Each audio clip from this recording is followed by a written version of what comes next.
থেকে এখন পর্যন্ত আমরা যেভাবে বেড়ে উঠেছি আমি এই গল্পটা শুনতে চান। বিভিন্ন শোতে পডকাস্টে কখনো কখনো আংশিক গল্প করার সুযোগ হয়েছে, কিন্তু যেহেতু এই গল্পটা বড় জীবনের গল্প, তো একটা শোতে বা একটা সিজনেও বলা খুব কঠিন।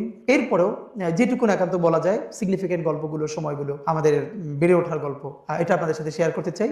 এটা খুব সিরিয়াস কোনো শো না, সেটা হচ্ছে খুবই গল্পচ্ছলে জীবনের বিভিন্ন এলোমেলো গল্প করব, হয়তো সিকোয়েন্স মেনটেন করতে পারবো না। আমার ধারণা বেশ কিছু গল্পের ছোট ছোট সূত্র ধরে আপনাদের সাথে যখন রাস্তাঘাটে দেখা হবে বা অনেক বড় গল্পের সুযোগ হবে, তখন এই গল্পগুলোকে ধরে আমরা আরো লম্বা গল্প করবার সুযোগ পাবো এবং আপনাদেরও জীবনের গল্প শুনতে পাবো। কারণ ব্যক্তিগত পাঠক হিসেবে আমার লাইফের সব থেকে আমার পছন্দের জনরা হলো অটোবায়োগ্রাফি। যত মানুষ আছে, যত কবি, সাহিত্যিক, লেখক, তাদের অটোবায়োগ্রাফি পড়া আমার জন্য অত্যন্ত পছন্দের। সুতরাং আজকে আমি যে গল্পটা বলছি অটোবায়োগ্রাফির মতো করে, আশা করি আপনাদের ভালো লাগে। আমার জন্ম 1993 সালে ঝালকাঠি জেলার নলছিটিতে, যেটা বৃহত্তর বরিশালের অংশ। আমার আব্বা আমার নলছিটি উপজেলার শহরের মাদ্রাসার ভাইস প্রিন্সিপাল ছিলেন এবং শহরের খুবই বহুল পরিচিত মসজিদ খাসমহল জামে মসজিদের ইমাম ও খতিব ছিলেন। আব্বা ইন্তেকাল করেছেন 2012-তে এবং আব্বা যখন ইন্তেকাল করেন তখন ধর্মীয় ঘরানার বাইরে অনেকগুলো সামাজিক সংগঠনের সভাপতি ছিলেন এবং আমার কমিউনিটিতে আমার আব্বা অত্যন্ত সম্মানিত একজন আলেম ছিলেন এবং যে অর্থে আমরা অ্যাক্টিভিস্ট বলি, বিভিন্ন সামাজিক অসঙ্গতি এর বিরুদ্ধে আজীবন তিনি আমার কমিউনিটির সব থেকে সোচ্চার এবং প্রতিবাদী মানুষ ছিলেন।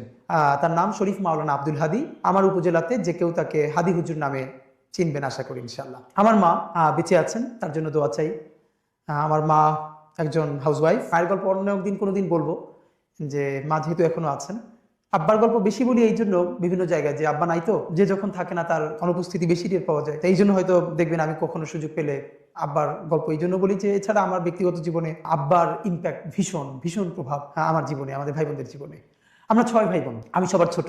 আমার সবার বড় বোন, তার হাজব্যান্ড, তিনি একটি মাদ্রাসার প্রিন্সিপাল নলছিটিতেই। তারপরে আমার বড় ভাই ডক্টর মাওলানা আবু বকর সিদ্দিক। আমি ইচ্ছে করি আজকে খুব একদম খুঁটিয়ে খুঁটিয়ে বলছি, যাতে করে আপনারা আর কোনো মানে না থাকে যে এই ব্যাপারটা জানতে পারলে ভালো হতো। ডক্টর মাওলানা আবু বকর সিদ্দিক, উনি বরিশাল শহরে বাগিয়া আলামিন কামিল মাদ্রাসার প্রিন্সিপাল এবং বাংলাদেশের অত্যন্ত কয়েকটা খুব দৃষ্টিনন্দন এবং গুরুত্বপূর্ণ মসজিদের একটি হচ্ছে বাইতুল আমান জামে মসজিদ বরিশালে, যেটা সারা বাংলাদেশ থেকে মানুষ ওখানে নামাজ পড়তে যান অনেকেই, তো সেটারও খতিব। তারপরে আমার বোন, যার বাসায় থেকে আমি, তিনি ঢাকাতেই থাকেন এবং আমার দুলাভাই একটি প্রাইভেট ফার্মে জব করেন দীর্ঘদিন ধরে। আমার এই বোনের বাসা থেকে আমি মূলত ঢাকা বিশ্ববিদ্যালয়ে পড়াশোনা করেছি।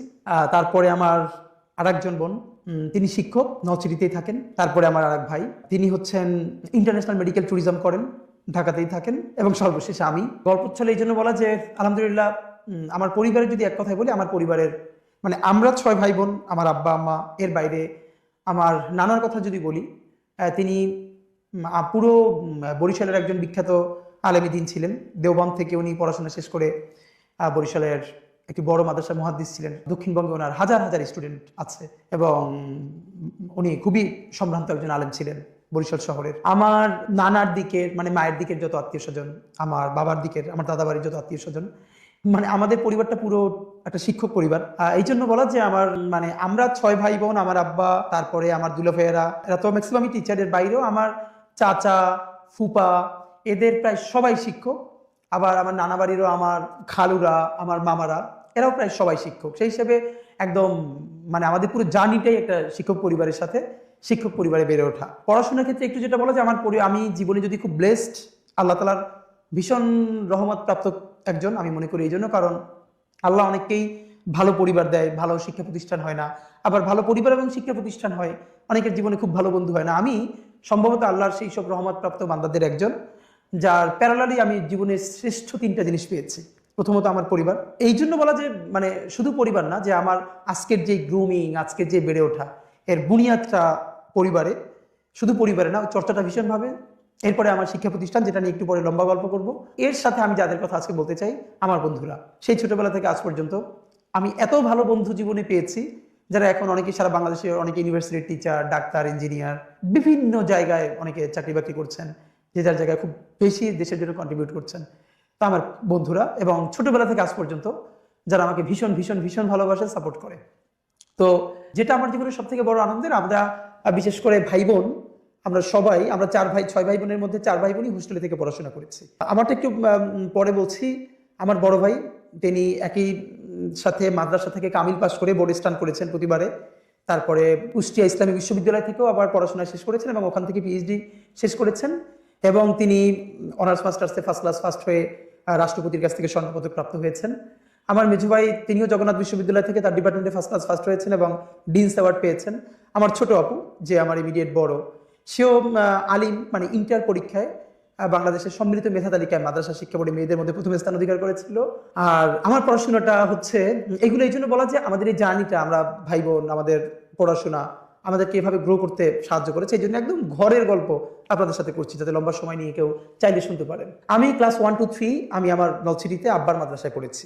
1 to 3 তে পড়বার পরে আমি বাংলাদেশের সেরা হাতে গোনা কয়েকটি মাদ্রাসার একটি হচ্ছে ঝালকাঠি এনএস কামিল মাদ্রাসা, যেটা অনেকে নেসারাবাদ মাদ্রাসা নামে পরিচিত। এটা হচ্ছে আমার জেলা শহরে, আমার বাড়ি উপজেলাতে। তো 3 পরে আমি নেসারাবাদে গিয়ে ভর্তি হই, কারণ তখন আমার বড় ভাই এবং মেজো ভাই দুজনেই নেসারাবাদে পড়ছিলেন। তখন সারা বাংলাদেশের মধ্যে হাতে গোনা 2-1টি মাদ্রাসার মধ্যে নেসারাবাদ মাদ্রাসা ছিল। তা আমি ক্লাস 4 নেসারাবাদে ভর্তি হই।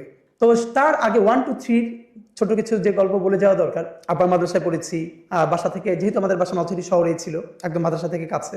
আর আব্বা সবার কাছে অত্যন্ত সম্মানিত ব্যক্তি হওয়ার কারণে এবং আমার ভাই বোনরাও সবাই পড়াশোনায় ভালো থাকার কারণে এবং মানে সবাই সমাজে আমাদেরকে ভীষণ ভালোবাসতো, আদর করতো। আমরা ভীষণ স্নেহ পেয়ে বড় হয়েছি পুরো সোসাইটির। তো আমি এখন যে গল্পটা সবথেকে আমার জন্য গুরুত্বপূর্ণ, সেটা হলো এই যে অনেকেই জিজ্ঞেস করে যে আমাদের এই যে আজকে পলিটিক্যাল কনসাসনেস এটা গ্রো করলো কিভাবে। আমি এটা অনেকবার বলেছি, বিভিন্ন সাথে আজকেও বলি, যে আমার পলিটিক্যাল গ্রুমিং এর সাথে বিএনপির নামটা ভীষণভাবে জড়িত। নলছিটিতে কুড়িপট্টিতে আমাদের বাসা ছিল, যেটা নদী ভাঙ্গনে আমাদের বাড়িটা ভেঙে গেছে। এটা আমাদের জীবনের বড় ট্র্যাজেডি। কুড়িপট্টিতে আমাদের বাসা থেকে 1 মিনিট দূরত্বে আমাদের উপজেলা বিএনপির অফিস ছিল।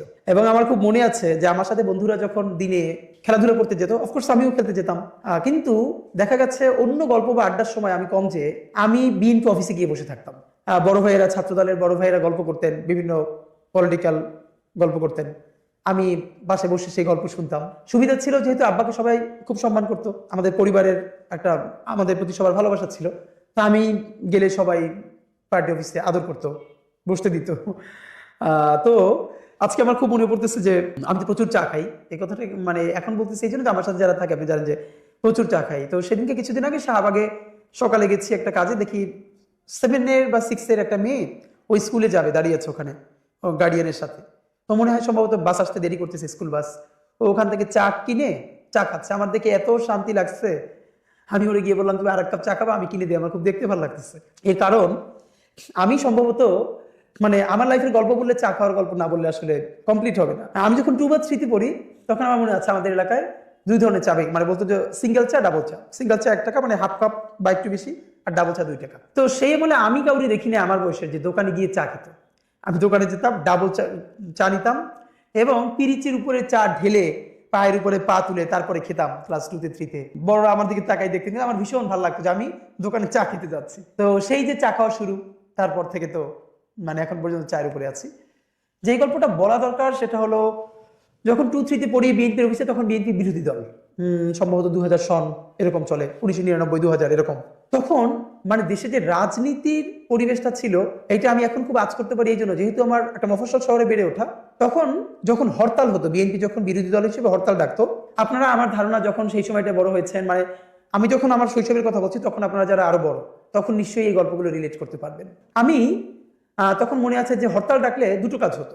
হরতালের আগের দিন সন্ধ্যার পরে আমাদের শহরে মশাল মিছিল হতো, বিএনপির পক্ষ থেকে হরতাল সফল করবার জন্য মশাল মিছিল করা হতো, এবং আগের দিন টেম্পুতে করে মাইকিং করা হতো, আগামীকালকের হরতাল সফল হোক, সফল হোক। আমার 2টা ব্যাপার খুব মনে আছে। একটা হলো আগের দিন যখন মাইকিং করা হতো টেম্পুতে, আগামীকালকের হরতাল সফল হোক, সফল হোক, আমিও বড় ভাইদের সাথে টেম্পুতে উঠে যেতাম এবং আমি তাদের সাথে পাশে বসে মাঝে মধ্যে এরকম বলতাম। তখন আমার বলতো, যখন গ্রামের দিকে যেত, যে তুমিও বলো। তখন আমি মনে আছে আমি ক্লাস 3 তে পড়ি, আমিও মাইকে বলতাম যে আগামীকালকের হরতাল সফল হোক, সফল হোক। সন্ধ্যার পরের মশাল মিছিলটা আমার জীবনে ভীষণ ইম্প্যাক্ট ফেলছে। আপনারা জানেন যে আমরা যখন এই সময়টা বড় হয়েছি, মফস্বল শহরের নিয়ম ছিল বিকেলে যেথায় যাই খেলাধুলো করি, মাগরিবের আজানের সাথে সাথে বাসায় ফিরতে হবে। তো মশাল মিছিল যেদিন হবে আমার তো সেই মিছিলে থাকতেই হবে এবং দেখতে হবে। তো বাসায় ফেরা যাবে না, এবং না ফিরলে তো অবশ্যই মার খেতে হবে। সেই মাইরের ঝুঁকি নিয়ে আমি বিএনপির অফিসে বসে থাকতাম। সন্ধ্যার পরে মশাল মিছিল শুরু হতো, সেই মশাল মিছিল করতাম। আবার লুকাই লুকাই করতে হতো, কারণ এর মধ্যে আব্বা বা বাসার অন্যরা দেখে ফেললে তো ধরে ফেলবে। তো মশাল মিছিল শেষে সবাই যখন বাসায় ফিরতো, আমি ফিরতাম না। এর কারণ হলো নলছিটি চৌমাথা আছে, যেখানে মিছিলটা শেষ হয়ে সংক্ষিপ্ত একটা বক্তৃতা হতো, সেখানে খুব কম লোক থাকতো, 20-30 জন। ওইখানে আবার কয়েকজন সংক্ষিপ্ত বক্তৃতা করে প্রোগ্রামটা শেষ করতেন। আমার ভীষণ মনে আছে একজনের কথা, আমি অনেকবার বলেছি, তখনকার নর্থ সিটি ছাত্র দলের সভাপতি তৌহিদ আলম মান্না ভাই। বক্তৃতা এবং স্লোগান যে একটা আর্ট হইতে পারে, এটা আমি জীবনের প্রথমে মান্না ভাইকে দেখে আমার মনে হয়েছে। তখন আমি মনে হয় 2-3-তে পড়ি। মান্না ভাই যখন মিছিলে স্লোগান দিত, আমার মনে আছে আমি বাসায় এসে ওই স্লোগান প্র্যাকটিস করতাম। বিশেষ করে সন্ধ্যার পরে মশাল মিছিলে পরে মান্না ভাই চৌমাথায় যখন তিনি বক্তৃতা করবেন, এইটা শোনার জন্য আমি দাঁড়াই থাকতাম। এবং এখন আমি কানেক্ট করতে পারি যে এই যে বক্তৃতা আমার কাছে ভালো লাগে, সেইটা আমার তখন থেকে বোঝা শুরু, কারণ আমার বয়সে তখন আমি কাউকে দেখি নাই বক্তৃতা শোনার জন্য দাঁড়াই আছে। মান্না ভাই যে বক্তৃতা করতেন, এরপরে রাত্রিরে বাসায় ফিরতাম। আমরা ফ্লাস্ক, আপনারা জানেন ফ্লাস্ক ভেঙে গেলে ফ্লাস্কের উপরে যে মানে কি বলবো যে খোসাটা আছে, এইটা মুখের দ্বারা ধরে কথা বললে অনেক শব্দ হয় মাইকের মতো কাছাকাছি। আমার মনে আছে যে আমি বাসায় ফিরে সেই মিছিল, স্লোগান, বক্তৃতা এগুলো প্র্যাকটিস করতাম। পরের দিন যখন হরতালে পিকেটিং শুরু হতো, আমাদের বাসার সামনে শুরু হতো, যেহেতু বিএনপি অফিসের সামনে, তারা হাঁটতো রাস্তায়, তো আমিও তাদের সাথে বের হতাম। তো এই গল্পটা আপনাদের এই জন্য বলা যে এই যে মিছিল, মিটিং, স্লোগান, মশাল মিছিল আমার বাসার পাশে বিএনপি অফিস হওয়ার ফলে আমাকে ভীষণ আন্দোলিত করেছিল। এবং এমনভাবে আন্দোলিত করেছিল, আমি যখন সম্ভবত ক্লাস 4 বা 5 পড়ি, তখন 2001-এর জাতীয় নির্বাচন, যে নির্বাচনের মধ্য দিয়ে বিএনপি 4 দলীয় জোট ক্ষমতায় আসে। তখন আমি সব থেকে ক্ষুদে অ্যাক্টিভিস্ট, এলাকায় বন্ধু বান্ধবদেরকে নিয়ে প্রচুর ধানের শীষের মিছিল দেই। আমাদের ওখানে তখন বিএনপির পক্ষ থেকে নির্বাচন করলেন ইসরাত জাহান ইলেন ভুট্টো, ইসরাত সুলতান ইলেন ভুট্টো। উনি বিএনপির প্রার্থী হলেন, ভুট্টো সাহেবের স্ত্রী। এবং উনি যখন নর্থ সিটিতে এরকম একটা সভা করলেন, তো যেহেতু আমার এলাকার সবাই জানে যে আমি এইরকম মিছিল দেই, বক্তৃতা করি, তো আমি সেই সমাবেশে গেছি। কে যেন বলে উঠলো যে হাদি হুজুরের ছেলে, ওরে স্টেজে উঠিয়ে দাও, ও বলবে। এবং সবাই আমার ধরে উঠাই দিল। ছোটবেলা থেকে আমার মধ্যে ভয় জিনিসটা ছিল না, এবং আমি বিএনপি ধানের শীষের জন্য একটা বড় বক্তৃতা করে ফেললাম। দুটো ব্যাপার ছিল, হাদি হুজুরের ছেলে, এই জন্য সবাই তার নিতে ভালোবাসতো।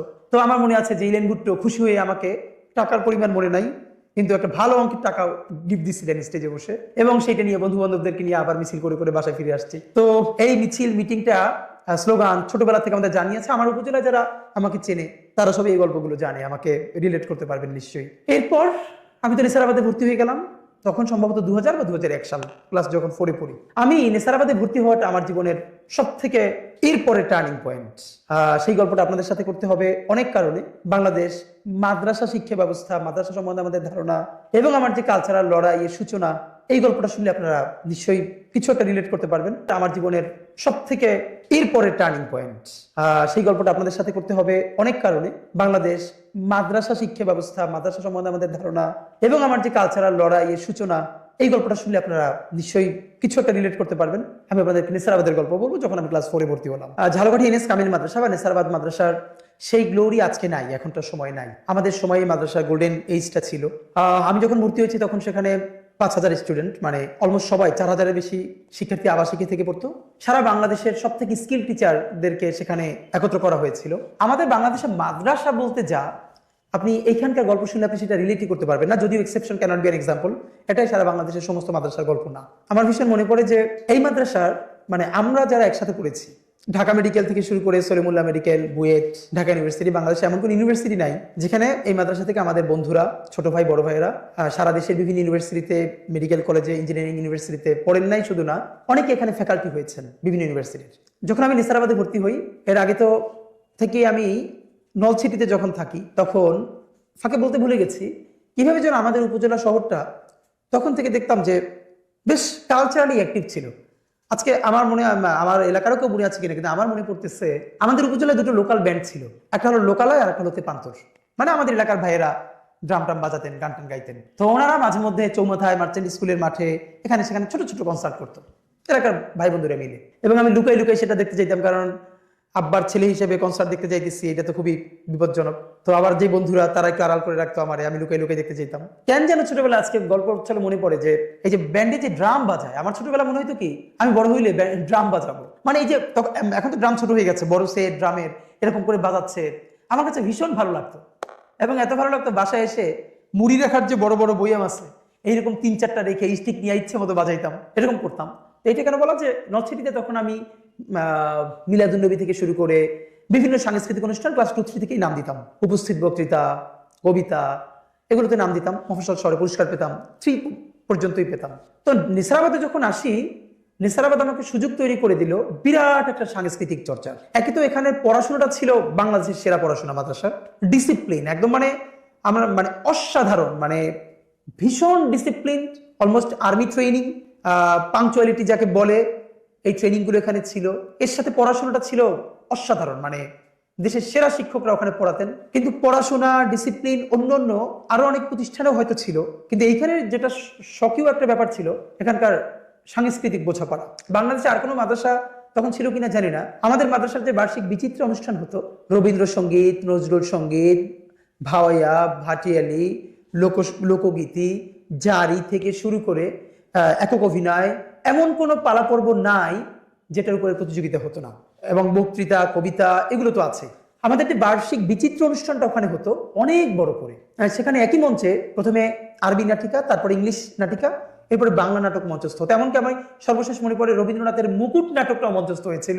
অবশ্যই নারী ক্যারেক্টার ছাড়া, নারী ক্যারেক্টারকে অন্যভাবে পোট্রে করা হতো। এবং সেখানে বরিশালের বিভাগীয় কমিশনার, ডিসি থেকে শুরু করে সবাই উপস্থিত থাকতেন লম্বা সময় ধরে, মানে অসাধারণ। আমার যেটা মনে পড়ে যে এই বিচিত্র অনুষ্ঠানে ছোটবেলা থেকে আমি উপস্থাপনা করতাম, ছোটবেলা থেকে আমি খুব ভালো উপস্থাপনা করতাম। আমি যখন মঞ্চে দাঁড়ালে ডায়াসে আমাকে দেখা যায় না, পাশে দাঁড়াতে হয়, তখন থেকে আমি উপস্থাপনা করি, মানে ক্লাস 4 থেকে আমার মনে হচ্ছে আমার উপজেলায় যেসব মাহফিল হতো আমাকে আব্বার কাছে বলে নিয়ে যেত মাহফিল উপস্থাপনা করার জন্য। নেসারাবাদে গেছি পরে এই সমস্ত সাংস্কৃতিক অনুষ্ঠান একদম ছোটবেলা থেকে ইন্টার পর্যন্ত, যেহেতু আমি এখন ইন্টার পর্যন্ত পড়েছি, আমাকে উপস্থাপনা করতে দিত।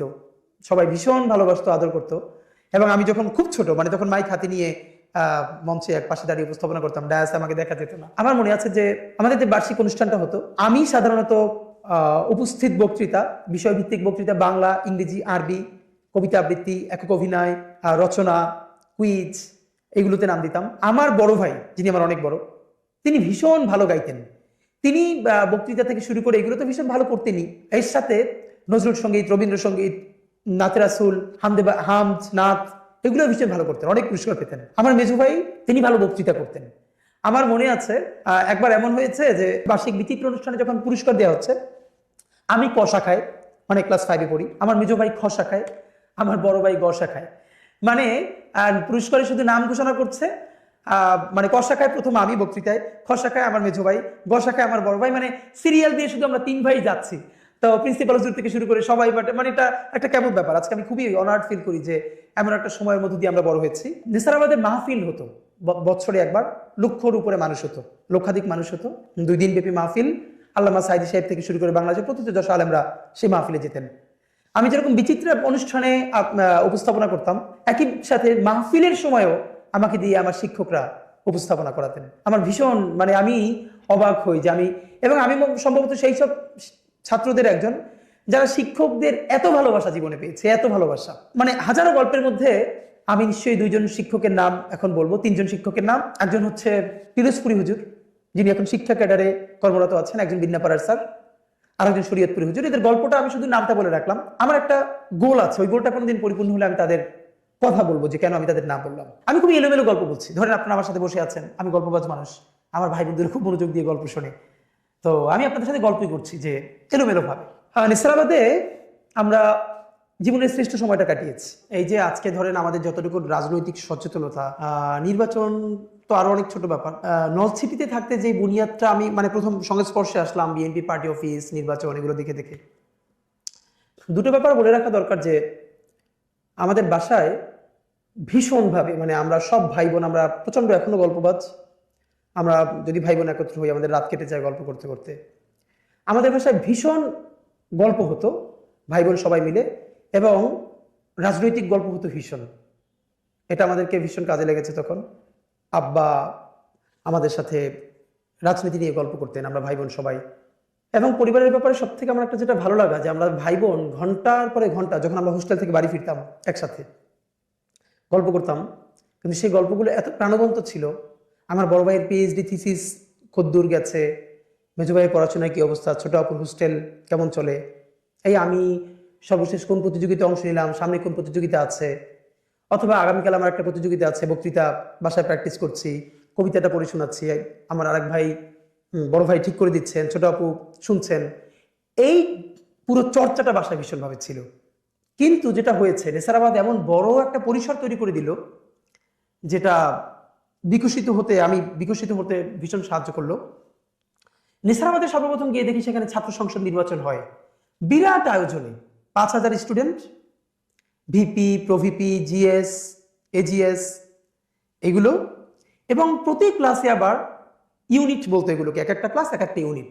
যেমন এক একটা ক্লাসের নাম ছিল ইবনে সিনা ইউনিট, শরিয়াতুল্লাহ ইউনিট, তিতুমির ইউনিট, হ্যাঁ, এক একটা ক্লাসের। তো এই এক এক ইউনিটে আবার ক্লাস পরিচালক, সহকারী পরিচালক, অর্থ পরিচালক, রিপোর্টার। কারণ নিসারাবাদের প্রতি ক্লাস শেষে, এই গল্পটা আপনাদের এই জন্য লম্বা করে বলি, বৃহস্পতিবারের চতুর্থ পিরিয়ডের পরের 1 ঘন্টা সাপ্তাহিক জলসা অনুষ্ঠান হতো, আমরা বলতাম সাপ্তাহিক জলসা।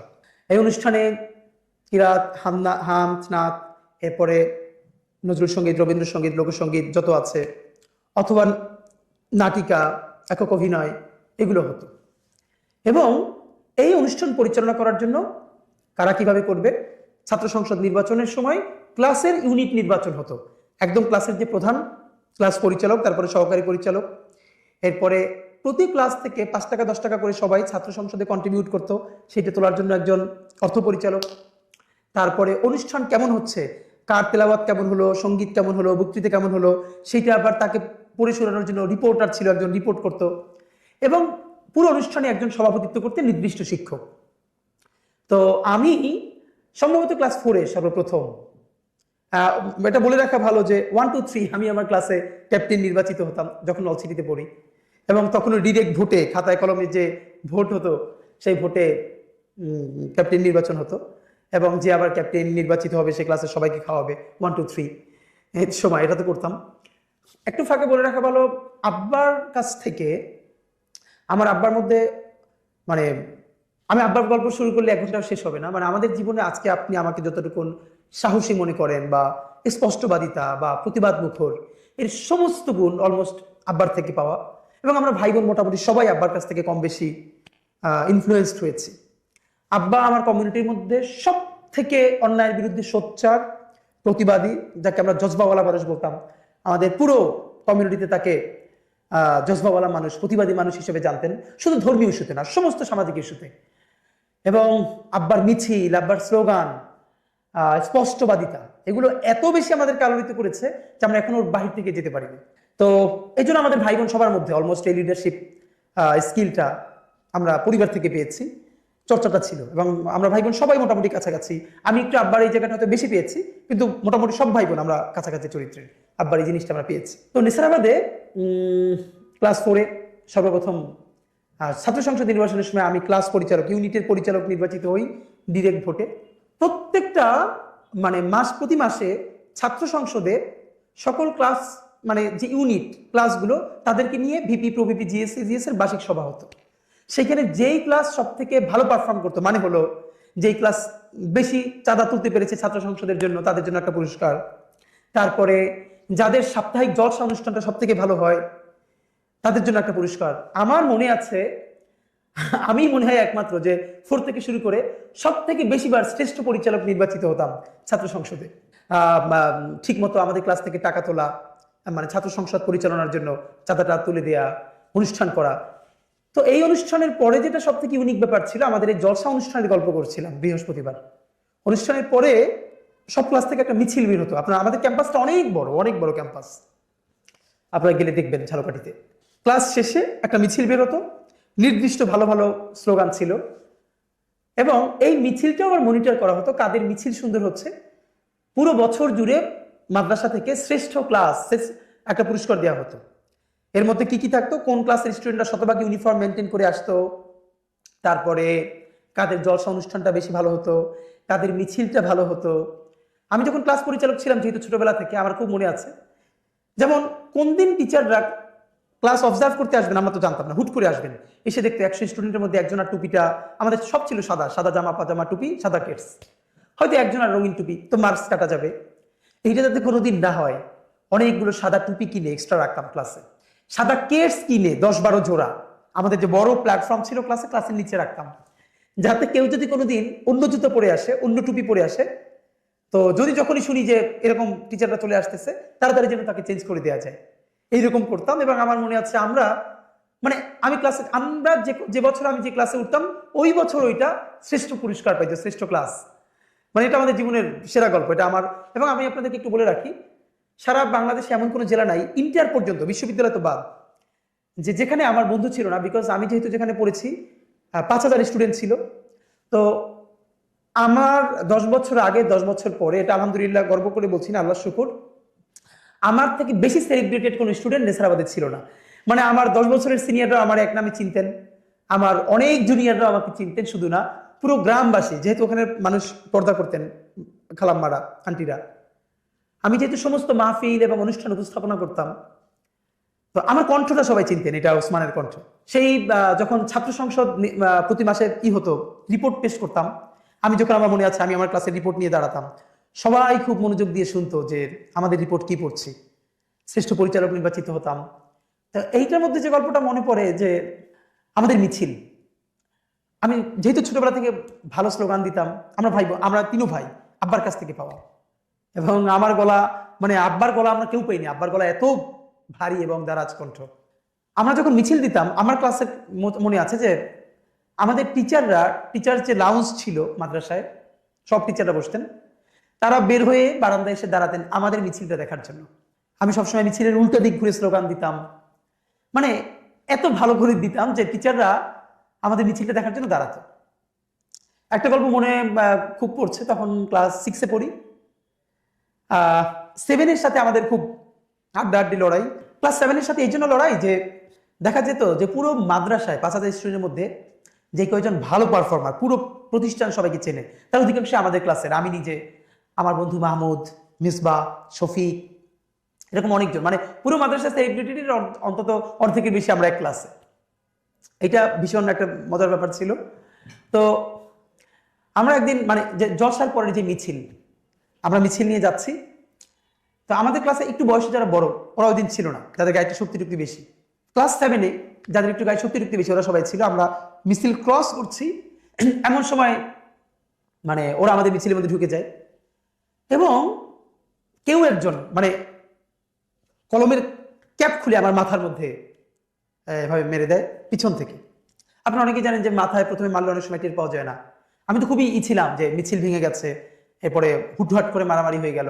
তা আমি আমাদের সবাইকে টেনে নিয়ে সামনে চলে গেলাম মিছিল দিতে দিতে। তো আমি যেহেতু উল্টা দিক ঘুরে মিছিল দেই, পিছন থেকে আমাকে কেউ দেখতে পাচ্ছিল না।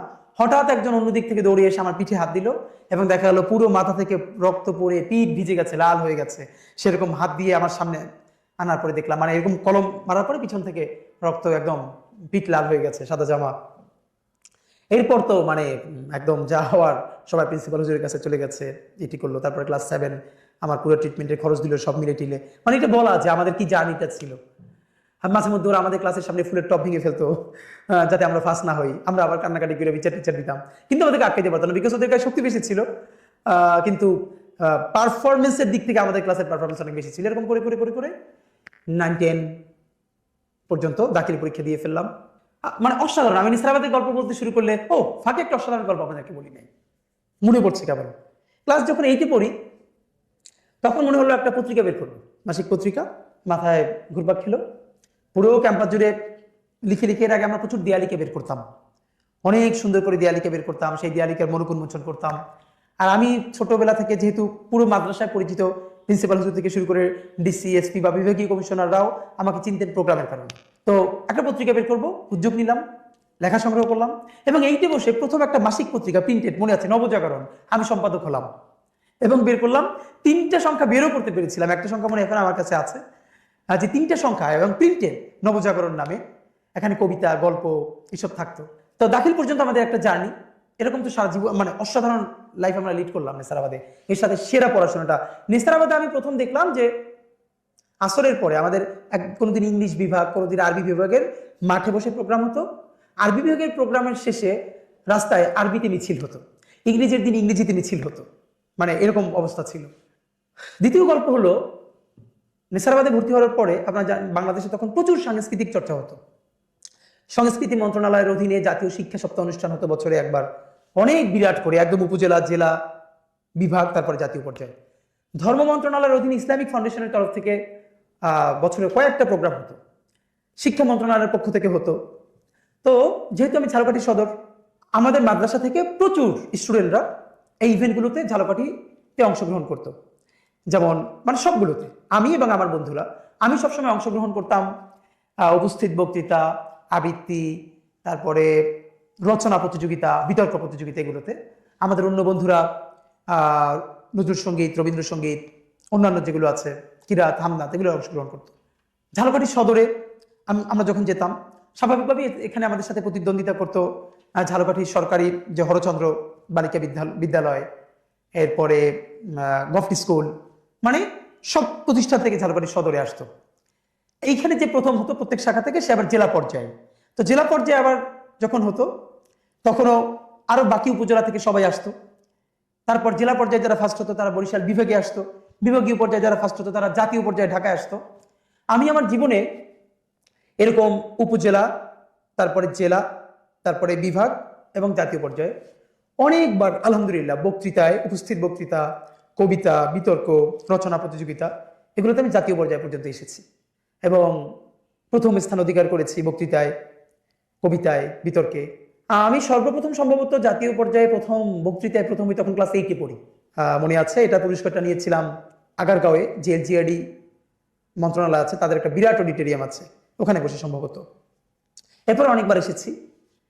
তো আমার যেটা আমাকে গ্রো করতে সাহায্য করেছে, নেসারাবাদে তো আমরা একটা গণ্ডিতে থাকতাম, এখানে সবাই মাদ্রাসার ছাত্র, আমাদের সাথে ফিমেল স্টুডেন্ট ছিল না, যেহেতু সহশিক্ষক ওখানে ছিল না। কিন্তু আমি যখন ঝালকাঠিতে আসছি, আমার সাথে কিন্তু সদর গার্লসের মেয়েরা কম্পিট করতেছে। হয়তো আমি কখনো ফার্স্ট হচ্ছি, সদর গার্লসের কেউ সেকেন্ড হচ্ছে, বা সে ফার্স্ট হচ্ছে, আমি সেকেন্ড হচ্ছি, গভর্নমেন্ট স্কুলের কেউ আসছে, এরকম আমাদের গ্রুমিংটা হচ্ছে।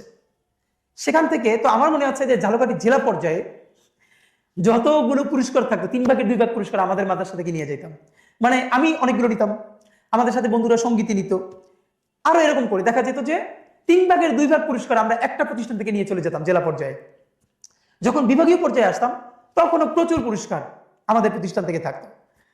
এরপর জাতীয় পর্যায়ে আমাদের ইভেন আমরা জাতীয় পর্যায়ে যখন আমি আসতাম কবিতায় বা বক্তৃতায়, আমার সাথে আমাদের কোনো বন্ধু সিনিয়রদের মধ্যে বড় ভাইয়েরা, কেউ রচনায়, কেউ সঙ্গীতে জাতীয় পর্যায়ে আসতেন অন্য শাখা থেকে। তো এরকম তো এসেছি প্রচুর।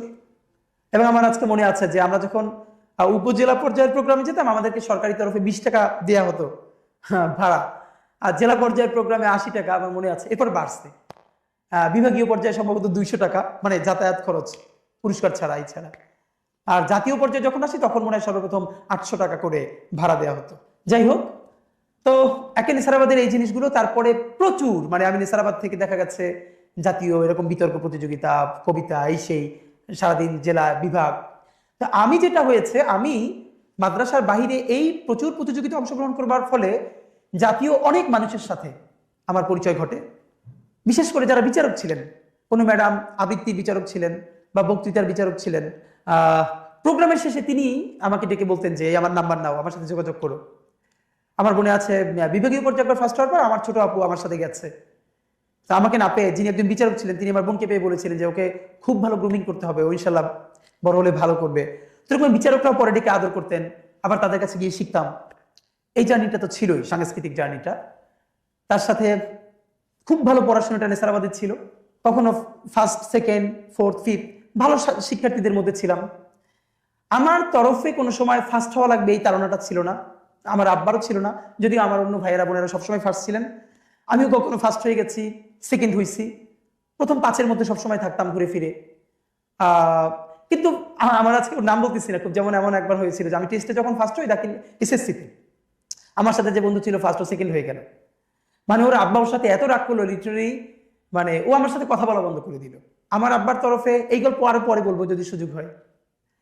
আমার আব্বার ব্যাপারে আমার মায়ের একটা অভিযোগ সারা জীবন, তিনি তার কোনো ছেলে মেয়েকে জীবনে পড়তে বলেন না, জীবনে পড়তে বলেন না। তার ফিলোসফি হলো পড়তে আবার বলতে হবে কেন, তো নিজেই পড়বে, তিনি পড়তে বলবেন না। বরং আব্বা আজীবন যেটা বলতেন, কম কম পড়বা। যেমন আব্বার আজীবন কথা ছিল আসর থেকে মাগরিব পড়া যাবে না, বাইরে হাঁটতে হবে, খেলতে হবে, রাত্রির 10টার পরে জাগা যাবে না, পড়াশোনা করা যাবে না। আব্বা যখন নলছিটি থেকে নেসারাবাদে আমাদেরকে দেখতে যাইতেন, আমার বন্ধুরা খুব মজা পাইতো এই জন্য যে সবার গার্ডিয়ানরা যখন যেত সবাই বলতো এই ভালো করে পড়াশোনা করো, বেশি বেশি পড়ো। আব্বা বলতো কি কম কম পড়বা, আসরের পর পড়বা না, রাত্রি 10টার পর পড়বা না। এটা সবাই শুনে খুব মজা পেত। কখনো ফার্স্ট হয়ে গেছি এমনও হয়েছে, আমার মনে আছে আজকে এই গল্পটা, সম্ভবত ইন্টারে। আমি ছোটবেলা থেকে ল্যাঙ্গুয়েজে, মানে আরবি, ইংলিশ, এগুলোর প্রতি আমার এক ধরনের ন্যাচারাল ইনক্লিনেশন আছে, শিখতে ভালো লাগে এবং আমি ভালো করতাম। যে কোনো ধরনের ল্যাঙ্গুয়েজ শেখার প্রতি আমার ভীষণ আগ্রহ। তো স্বাভাবিকভাবেই আরবিতে ভালো ছিলাম, ইংলিশে ভালো ছিলাম। ইন্টারে টেস্টের সময় সম্ভবত, মানে আমি একদমই পড়াশোনা করলাম না, এবং তখন প্রচুর ইংলিশ নিয়ে সময় দিচ্ছিলাম, কারণ এসএসসির পরে আমি ঢাকায় এসে ইংলিশে কোচিং করেছি, এখানে খুব ভালো করার কারণে ইংলিশে এত বেশি ইনভলভ হয়েছি, অন্য পড়া কিছু পড়তামই না। তো পেয়েছিলাম হলো টেস্ট পরীক্ষার 10 না 12, মানে 1 ঘন্টা বসে কিছু একটা লিখে চলে আসছি, আর দেই নাই। এটাও পুরো মাদ্রাসার একটা বিরাট গসিপ হয়ে গেল, মানে আমি কিভাবে 10 পাই, মানে এখন আমার নিয়ে টিচারটা কি করবে। পরে টেস্টে তো ফর্ম ফিল আপ করলাম, বাট আমার একটা হিসাব ছিল যে দরজা বন্ধ করে 2 মাস পড়লে এমনিতেই ভালো করবো ইনশাল্লাহ, এবং হ্যাঁ এটাই হয়েছিল। যে কারণ আমি মনে আছে যে আমাদের যখন আমি ইন্টারে ফার্স্ট ইয়ার থেকে আমাদের যে হিস্ট্রি এবং সিভিক্স, ইতিহাস এবং পৌরনীতি, আমি তখনই ইংলিশে লিখতাম, বাংলায় লিখতাম না, এবং আমার টিচাররা খুবই খুশি হতো। তো এই গল্পগুলো এমনিতে বলা যায় আমাদের ওইখানে যে গ্রুমিংটা ছিল। এসএসসি পরীক্ষা দেওয়ার পরে আমি ঢাকায় আসি, সাইফুডসে ইংলিশ স্পোকেন, ফনেটিক্স, প্রেজেন্টেশন এগুলোর উপরে কোচিং করি, এবং তখন সাইফুডস খুব নাম করা, সারা ঢাকার সমস্ত ব্রাঞ্চ মিলে ওদের একটা কম্পিটিশন হলো, ডিবেট কম্পিটিশন সর্বশেষ, মৌচক এবং পান্থপথ। এবং কিভাবে যেন হতে হতে হতে হতে মানে আমি যাদের সাথে ছিলাম আমার টিমে, মৌচক এবং 3 জন ছিল, ভিকারুন্নেসার, একজন আইডিএল এর, আর আমি একমাত্র হুজুর। তখন পান্থপথের সাথে ডিবেট হলো এবং আমাদের টিম উইন করলো, এবং আমি বেস্ট স্পিকার হলাম। এটা আমার জীবনের খুবই একটা দারুণ গল্প, যে তখন আমি জামা পাজামা টুপি পরি। সবাই ভেবেছিল এসএসসির পরে আমি ঢাকায় কলেজে ভর্তি হয়ে যাব, আর ঝালকাঠিতে ব্যাক করবো না।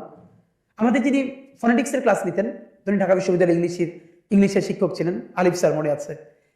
তো উনি যখন জিজ্ঞেস আমি বললাম না, আমি আবার কি মাদ্রাসায় ভর্তি হবো, উনি বললে খুব একটু আপসেট হলো, যে কেন তুমি, মানে সবাই প্রত্যাশা করছিলেন যে আমি যেহেতু পরে ঢাকা বিশ্ববিদ্যালয়ে পড়তে চাই, তাহলে আমাদের একটা কলেজে ভর্তি হয় ভালো।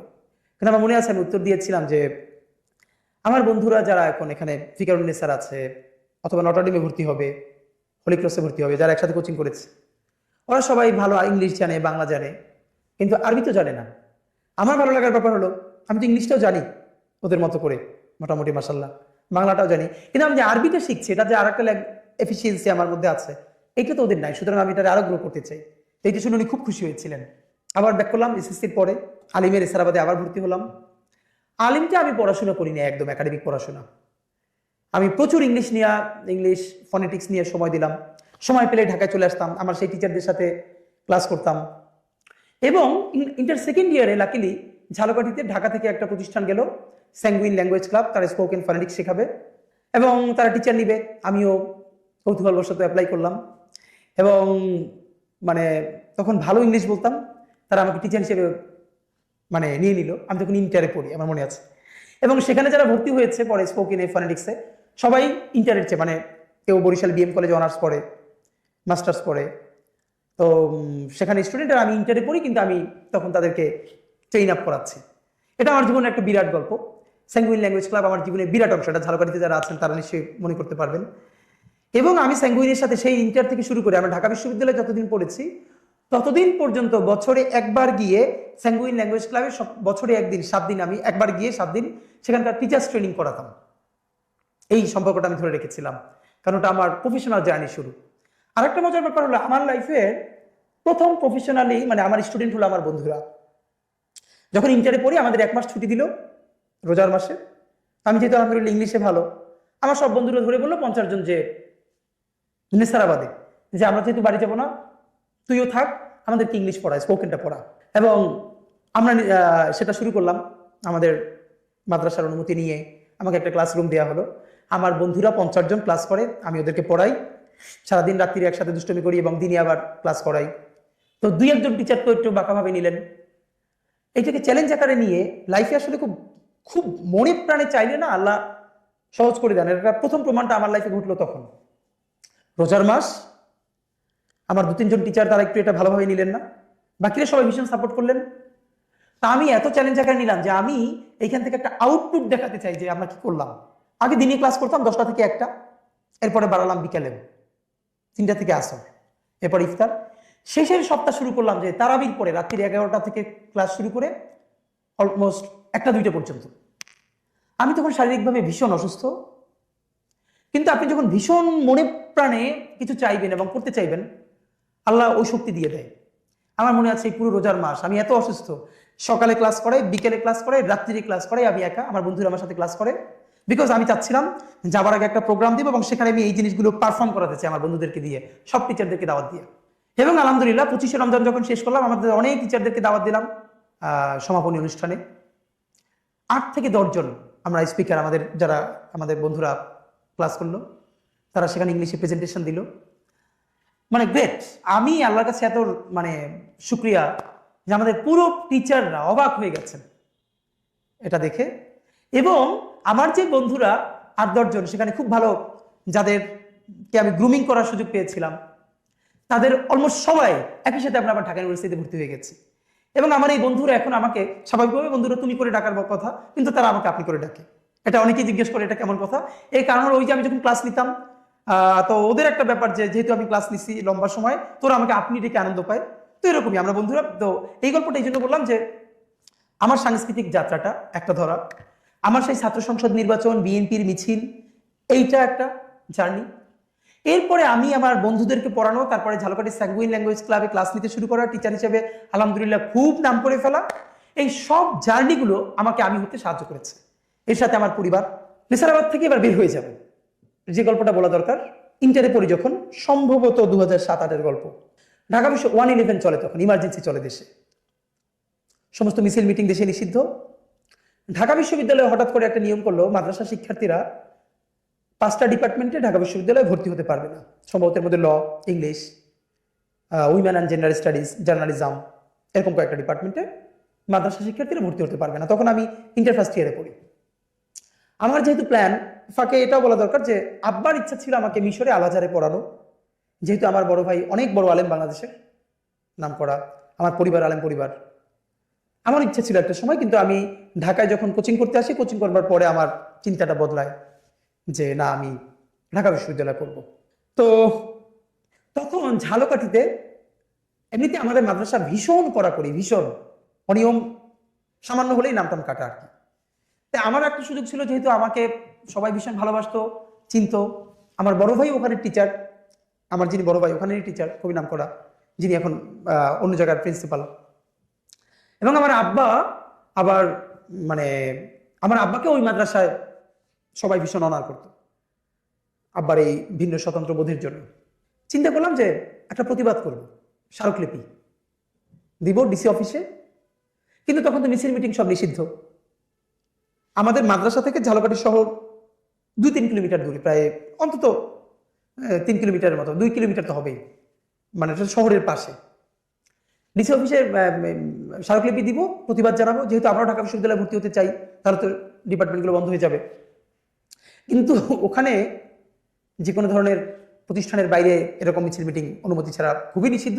আবার দেশে চলে ইমার্জেন্সি, প্রতিষ্ঠান তো ভীষণ বিপদে পড়ে যাবে। আমি কোনো শিক্ষককে জানতে না দিয়ে আমার বন্ধুদেরকে নিয়ে এক রাতের সিদ্ধান্তে ঝালকাঠি শহরে গিয়া বাদল আর্ট, মনে আছে, যিনি ব্যানার লিখতেন, তখন তো আর এভাবে ডিজিটাল প্রিন্টিং নাই, রাত্রি 11টায় গিয়ে তার বাসায় পাঠিয়ে বিরাট একটা ব্যানার লেখাইলাম ঘুম থেকে উঠে। অন্য বন্ধুদেরকে, আমাদের যে বোর্ডিং ছিল আশপাশ থেকে, বাঁশ কেটে কেটে প্ল্যাকার্ড, তারপরে ঝালকাঠি শহর থেকে এরকম কাগজ কিনে এনে সারা রাত গোপনে প্ল্যাকার্ড দেখাইলাম, ব্যানার করে আনলাম, সবাই সংঘবদ্ধ করলাম যে সেদিন হলো বৃহস্পতিবার, ক্লাস একটু আগে ছুটি হয়ে যাবে জলসা অনুষ্ঠানের পরে, বের হয়ে আমরা মসজিদের সামনে থেকে মিছিল শুরু করে দিব। মিছিল শুরু করলে তো আমাদের কাটতে পারবে না, আমরা মিছিল করে ফেলবো, তারপরে যা হয় হোক, সব দায়িত্ব আমার, আগে জানলে তো আটকাই দিবে। আমাদের ক্লাস, আরো অনেক ক্লাসকে আমি আস্তে আস্তে আস্তে আস্তে কানেক্ট করে ফেললাম, বলে রাখলাম।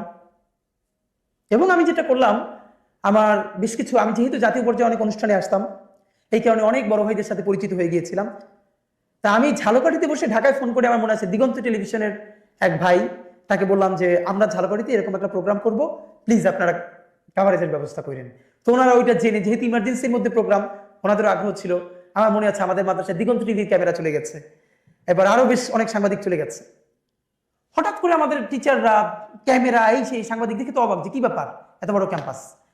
আমরা কাউকে কিছু না বলে হঠাৎ করে আমি তখন প্রায় 1000 স্টুডেন্ট জড়ো হয়ে গেছে, সামনে ব্যানার, ফেস্টুন এবং ঢাকা বিশ্ববিদ্যালয়ের এই ইসের বিরুদ্ধে স্লোগান, ক্যাম্পাস থেকে 1000 স্টুডেন্টের মিছিল নিয়ে আমরা ঝালকাঠি শহরের দিকে রওনা করে গেছি। এবং সর্বশেষ গিয়া ডিসি অফিসে স্মারকলিপি দিলাম। দিয়ে টিয়ে সবাই প্রতিষ্ঠানে ফিরলো, আমি আর বাসায় ফিরলাম না, কারণ ওইটার প্রেস রিলিজ হাতে লিখে বিকেল 5টা পর্যন্ত ঝালকাঠি শহরের কোন সাংবাদিকের কোথায় কোথায় বাসা, যাদেরকে প্রেস ক্লাবে পাই নাই, গিয়ে ফটোকপি করে দিয়ে আসলাম। এসে আমি নলছিটিতে বাসায় চলে আসলাম, খুবই টায়ার্ড, ঘুমাই গেলাম, যা আছে কপালে। নাম তো আমার কাটা যাবে, আমি তো নিশ্চিত। আমি ঘুমাইছিলাম, আমার বড় ভাই আব্বাকে ফোন করে বললো যে আব্বা এবার মনে হয় নাম কাটা যাবে, এবার আর আটকানো যাবে না। আমার বোন আমাকে বললো যে আব্বা তাকে উত্তর দিল আমার বড় ভাইকে যে ও হয়েছে তো একটু আমার মতো, কি করবা বলো। এবং অন্য পরিবার হলে যেটা হইতো যে স্বাভাবিকভাবে বকাঝকা করতো। খুব টায়ার্ড, আমি সকালে ঘুমিয়ে আসছি, তখন নলছিটিতে পত্রিকা আসতো বরিশাল থেকে লঞ্চে। আব্বা লঞ্চ ঘাট গিয়ে দাঁড়িয়েছেন, আমি জানি না, সব পত্রিকা আসলো। আব্বা প্রত্যেকটা পত্রিকা খুলে খুলে 3-4টা পত্রিকা দেখলেন আমাদের এইটা নিউজ করা হয়েছে, ছবি দেওয়া হয়েছে। আব্বা সেই পত্রিকাগুলো কিনে বাসায় না ঘুম থেকে উঠে আমার বলতেছে যে এই যে দেখো তোমাদের কালকে প্রোগ্রামে এই পত্রিকায় আসছে। মানে আমার এই কথাগুলো খুব মনে পড়ে আর কি। যাই হোক, মানে ঢাকার জন্য আমরা ঝালকাঠিতে বসে আন্দোলন করলাম, এটা জাতীয় পত্রিকা আসলো, আমাদের জন্য তো আনন্দের। ঢাকায় ফিরলাম।